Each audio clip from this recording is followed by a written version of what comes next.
Hi, I'm Dr. Mike Evans, and this is Locker Room Doctor. In this episode, Dr. Joel Lockwood will talk to the guys about things they should know once cannabis is legal in Canada. Boys, I don't know what's going to happen when cannabis finally becomes fully legal in October. I know poor Dougie here probably won't make it to hockey again. Hear that, Dougie? They're onto you. You guys can't even tell when I'm high. Oh no, like we couldn't tell last week? Excellent. You want some vitamin B? Seriously, bro? Hey, Joel, you're an emergency room doctor. What do you think will happen when it becomes fully legal? It's tough to say. There's not a lot of research yet, but what we do know is the stuff you guys are smoking now is 3 times as potent as the cannabis from 20 years ago. It's kind of like alcohol, really. You need to be informed and stay within your limits.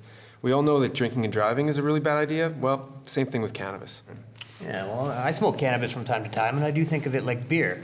I'm not going to drink every night like it's a weekend, because I couldn't go to work the next day. Well, maybe Dougie could. Depends on how you define working. No, I do know a couple of guys that used to be in the armed forces and they have a prescription for it. It seems to have some real medical value. Some research does show some benefits, things like nausea in cancer patients, chronic pain, PTSD and anxiety, but we really don't know the long-term health effects of cannabis. Well, I also worry about my teenage kids smoking it, you know? I mean, they're gonna wanna try it and then eventually they're gonna, maybe start smoking it too often. There is a good reason to be worried about teenagers. We know that cannabis can be harmful for the developing brain. Things like cognition and IQ can be negatively affected with cannabis use. Also, even more serious mental health concerns like schizophrenia and PTSD are more prevalent in teenagers that use cannabis. How would I even know, Doc, if my son was smoking pot?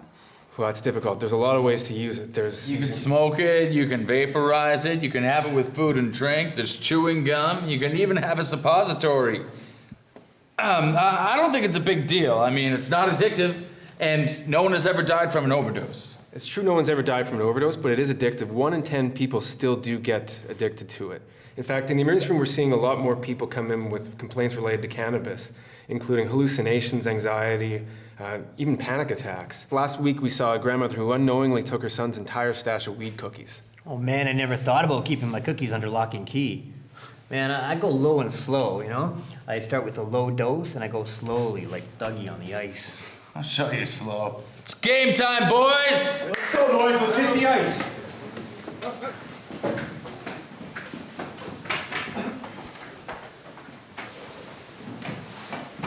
Hey, Doc, maybe I should cut back on the cannabis, but I've been doing it a long time. I don't really think it affects me much.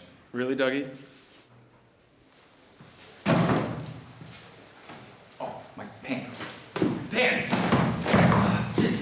Pants!